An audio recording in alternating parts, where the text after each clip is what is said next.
I have a 10-month-old male staffy who is well trained. Started straight away with school and still in it. Socializing him, lots of run and forest. Good. But lately he's starting to be jumpy, humping bigger male dogs, the ones he don't know.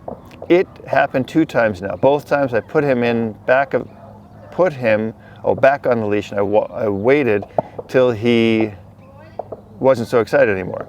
When he is breathing normally, I will let him run and he's fine and respectful again. But I'm scared this will get worse. My current trainer said I should neuter him. I don't want to neuter him. Make my life easier. You don't want to neuter him to make your life easier. Okay, got it. I would do it if it's good for him, but I'm ready to work this behavior. We don't go to dog parks. We have our community with beautiful, great dogs, and sometimes someone brings their friend and new, well-behaved dogs we don't know yet. Okay, so here's the situation. One is, if your dog is intact and you're letting him run around like this, he's going to get another dog pregnant, and there's plenty of dogs. Nobody needs any more unwanted dogs, especially if it's going to be a pit bull mixed with something on the street. It's something that people don't want. The shelters are killing thousands of these dogs every month. So if you're going to let your dog run around and your dog doesn't have a good recall, then you need to neuter your dog.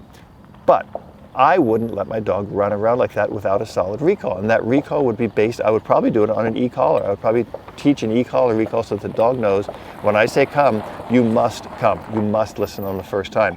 And if he approaches another dog, I'd say, no, leave it, come. And I would correct the dog for not coming. You must do that, right? You must have your dog understanding that you are in control, that you are in charge, and that what you say is golden. He has to listen to it. If you can't get your dog to recall like that, if you have to go walking up to your dog when he's humping dogs and leash him, you got a problem, and you probably should neuter that dog. It will make your life easier. It'll make your dog's life easier. And remember also, dogs that are intact will always get picked on by neutered dogs, and you can have a big problem. How to control meetings of young dog and very young child.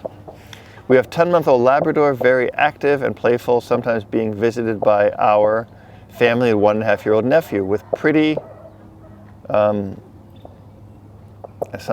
of playfulness. Although the child is still fragile and sometimes can't handle with our dog, what should we do then? I'm not sure if our dog understands any of the corrections we make. Well, first of all, he's a young dog. He's only 10 months old. Labradors, for the most part, are going to be very nice, friendly, easy dogs. For the most part. Some aren't, but most are. Or a lot are. Or some are. It depends on the dog. What I would caution you on is overexposure of the child to the dog. The child at 1.5 years is going to be toddling around, waddling around, and grabbing the dog, grabbing his ears and all that. And the puppy at 10 months old is going to be bouncing around. So they're going to see each other as playmates, right? They're going to see each other as, I go play with him, he goes plays with me, and when he's away, I go get him, and it becomes a chase game. And the puppy will try to do that as a game, and will probably grab the child and try to drag him over or be mouthy to him or something like that, and that's all going to be in play. You've got to control that. So what I would do is I would have the dog in a crate when your 1.5-year-old nephew comes over. Then I would let the dog be very calm. When he's calm, I would take him out on a leash, and I'd have him sitting there. I'd give him treats. I'd pet him. I'd have the other people give him treats. I wouldn't have the child giving him treats. I'd have the child. Also, you need to control the child. You can't have the child just running up and whacking this dog in the nose. That's going to be uncool. So the child is under control of the parent, off leash. The dog is under control of you, on leash. That will give the dog a positive experience because nothing negative is going to happen from the child's perspective to the dog, and that will need to be controlled by the child's parents. And your dog will do nothing negative for the child, and that will be controlled by you. And once you do that and you have gradual exposure, the dog starts to see the fairness of everything, and the calmness learns to be calm, learns to take some treats and be really chill, and the relationship really works out.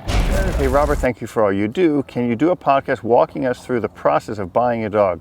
I'm interested in buying my family a boxer, but love the look of the Euro boxers. I want to get the best temperament, pedigree, and look I can afford, but I don't know how or where to start. Please help. I'm looking to bring home by April or May. Thanks, Robert. Well, I hope I get this to you in time because it's getting late and I don't always get to these questions right away. I'll tell you what I would do to get a dog is I would look at a breed-specific club in your area. So if you're looking for a boxer, then I would type in Boxer Clubs of America, and from there I would find Boxer Clubs of California and Boxer Clubs of Los Angeles because that's where I reside. Now, you may not reside here, so you may have to fill in the blanks there on your own.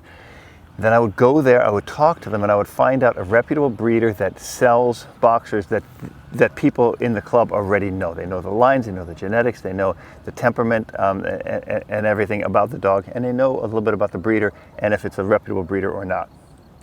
And there you go. Don't even need a video for that. It's just a Q&A. How long does this process take initially? Do you do this with a puppy on your first day? What about the first night with a puppy? And you're referring to crate training. And crate training, you hope that if you got a puppy, that it was already crated, either at a breeder's house or wherever, or at a shelter, wherever you got the dog from, it would have been in a crate, and then you're going to move it into a crate in your home. Now, by the wild chance that you didn't, you're going to have a couple of sleepless nights, and you're going to have to take the dog out every 3-4 hours or so, depending on the age of the dog.